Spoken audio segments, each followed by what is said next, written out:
very good afternoon to all of you joining us after the tea session. And I think I have an august gathering of speakers alongside me on stage. But as we begin, just to set the context, I could sort of give a bit of an overview about the topics we're going to discuss, and then we'll follow it up with presentations and talks by the other speakers on the dais. So as the session topic is, it's green diesel, biofuels, SAF, compressed biogas, all accelerating green mobility in the country. So talking a little bit about what should be the need for the alternate fuels today, how biofuels are essential for sustainability, the government policy around biofuels, the current Indian scenario, the key challenges that we face, and what could be the way forward for biofuel adoption.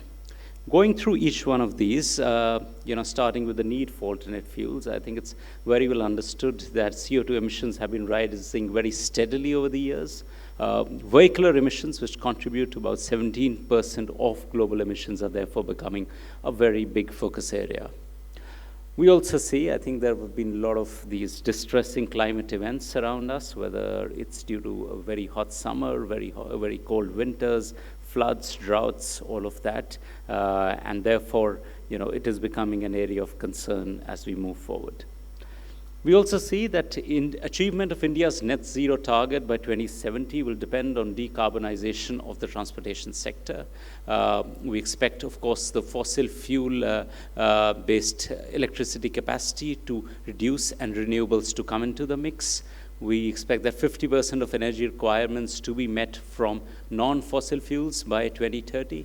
Also, reduction in the carbon intensity of the economy is expected to go reduced by about 45% compared to 2005 levels, and also reduction in projected carbon emissions by 1 billion tons from 2021 to 2030. As you can see on the chart on the right-hand side, about 13% of the CO2 emissions come from transportation, of which about 90% is vehicular emissions or road transport, and therefore remains a key focus area for decarbonization. Looking at biofuels for sustainability, I think there are a variety of biofuels out there that can be used in this regard. There's, of course, biodiesel made from triglyceride feedstock like vegetable oils, animal fats, algae, and algal lipids. Most common biodiesel blend is B20, which ranges from 6% to 20% biodiesel. There's also compressed biogas, CBG, produced mainly from agricultural residue, cattle dung, and also sugarcane pressed mud, solid waste, and sewage, used as a green renewable automotive fuel. Then there is the sustainable aviation fuel, or SAF, produced from renewable waste, feedstock, and sustainable raw materials, and used, of course, in aircrafts with no major changes required. And the last one is ethanol, in which the country has made a lot of strides as well, again produced using sugar syrup, molasses, grains, etc. I'll be touching about the first three as per the overall agenda of this session, not touching about ethanol in this presentation. Starting with biodiesel, we understand that it's renewable fuel that is manufactured from vegetable oils.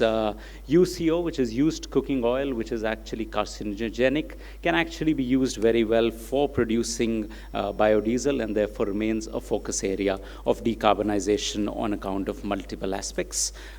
We also see that the higher oxygen content, it's about 10 to 12% higher than diesel in case of biodiesel, reducing the pollution levels and also reducing the peak power by about 4%. Therefore, that is a bit of a challenge also when we talk about biodiesel.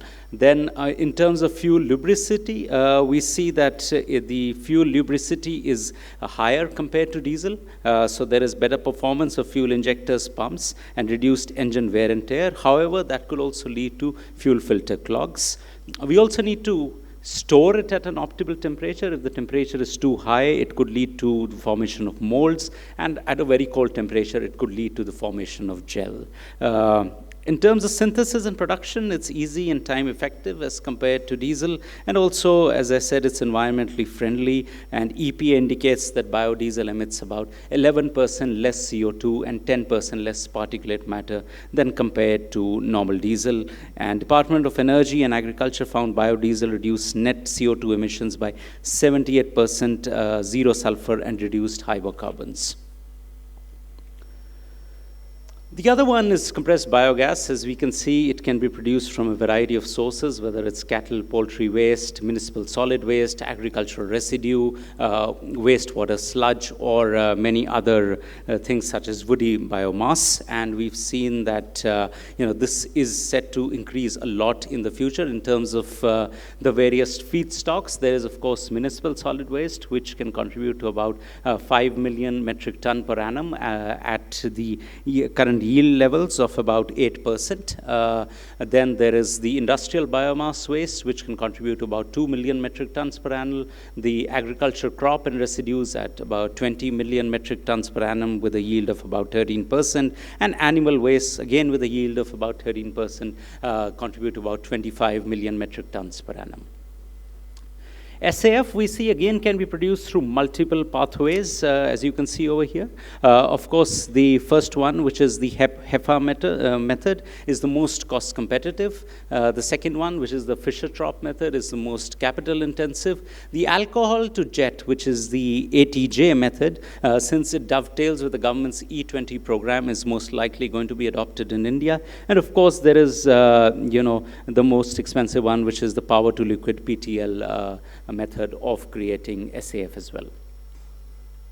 Looking at what are some of the government policies around the biofuels, of course, we see that the government is very keen on promoting biofuels on account of improving energy security, also, in terms of using waste for creating energy. When we look on the right-hand side of the slide, it talks more about biodiesel. We see this was launched in 2018, and it was expected that 5% blending of biodiesel is expected by 2030. The various raw materials that are in focus, of course, are non-edible oil seeds, UCO, which is the used cooking oil, animal tallow, acid oil, etc. And stringent norms for avoiding re-entry of UCO in the food stream is also part of this, because as you all know, it is also carcinogenic in nature if the used cooking oil is reused multiple times. Also, there are measures around financing and also procurement for biodiesel for blending in diesel. The price is to be determined by the OMCs, and indigenous production of biofuels is encouraged, and export of biofuels is not allowed as per the current policy. In terms of CBG, of course, there have been a variety of developments starting from 2013. Of course, the most recent ones, which were about 500 new plants announced under the Govardhan scheme, and also in 2024, the CBG blending obligation coming in, which will lead to a multiplier effect as far as CBG production is concerned. We see, as per the CBG program, which the government has outlaid, there is going to be blending, which is going to be voluntary till 2024-25, and then becoming mandatory from 2025-26 onwards. And CBO shall be kept at 1%, 3%, 4% of the total CNG, PNG consumption for the fiscal year 25-26, 26-7, 27-28, respectively onwards. After that, the target will be at about 5%. As far as sustainable aviation fluid is concerned, we see that the CORSIA scheme, which is the carbon offset and reduction scheme for international aviation, is implemented in 3 phases. There's the pilot phase, which is 2021-23, a first phase, 24-26, and a second one, 27-35. The first 2 phases are voluntary, and from 2027 onwards, participation will be determined based on the 2018 RTK, which is the revenue ton kilometer of a particular carrier. We see that, of course, India has already had some pilot flights with SAF, and the government has set SAF blending target at 1% by 2027 and 2% by 2028, initially for the international flights. Looking at what is the current overall scenario for these different biofuels, when we look at biodiesel, it's not a very rosy picture. We are only accounting for about 0.4% of the global production, as you can see on the left-hand side of this chart. Global production of biodiesel was at about 45.1 billion liters, and Indonesia was the largest producer, accounting for about 1/4 of the total global production. If you see on the right-hand side of the slide, mostly we see that the production levels have been stagnant for the last 5 to 6 years, and the resulting blending rate is very low at about 0.02% only, whereas there are a lot of examples that can be learned from other developing countries such as Thailand, Brazil, and Malaysia, which run B5 to B10 blends. As far as the compressed biogas program is concerned, 90 CBG plants have become operational with a total capacity of about 200,000 metric tons per annum. And with the new mandatory obligations coming in, this is expected to increase manifold in the near future. Also, in terms of SAF, as I mentioned, multiple airlines have started testing SAF, and we see flights such as some from Pune to Delhi have been flown with SAF blended with aviation turbine fuel. Also, sugarcane molasses was used as a feedstock, and as I said, the ATJ technology would be the preferred technology in India for producing SAF.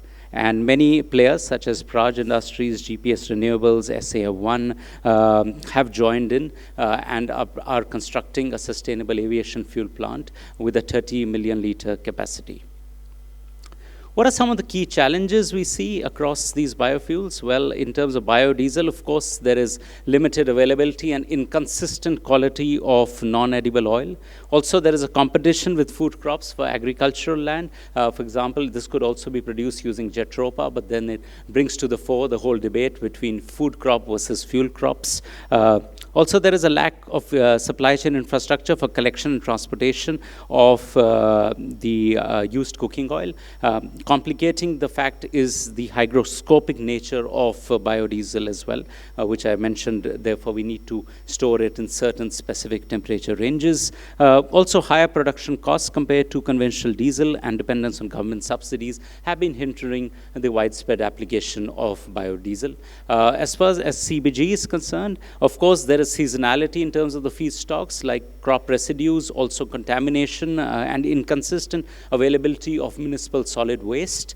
Also, there is limited connection in some cases to the existing city gas distribution or CGD networks, and the purchase price is not linked to feedstock but rather to CNG prices.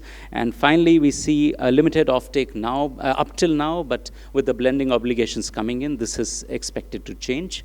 As far as SAF is concerned, again, there is a limited availability of sustainable feedstock at scale and competition of this feedstock from other biofuels that are out there.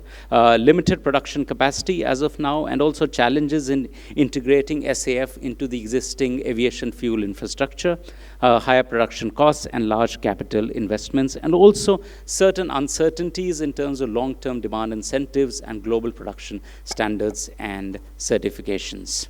Therefore, finally, what could be the way forward for the different biofuels? I think in terms of biodiesel, it will be essential to identify locally available potential feedstock, control rising feedstock costs by investments in strengthening the supply chain, and also targeted policies to drive pricing, to drive demand, similar to the ethanol blending obligations that have been rolled out by the government.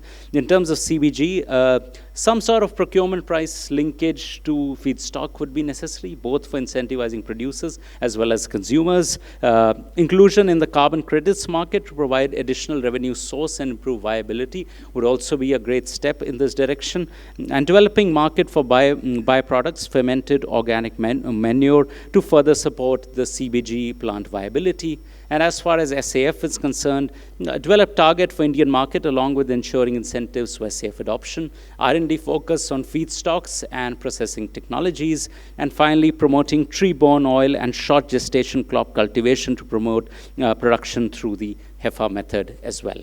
With that, I reached the end of this presentation. I wanted to set a context for this session to move forward. And with this, we will start with the different speaker presentation. To start with, may I call upon stage Mr. J. Shiv to please give his talk and presentation.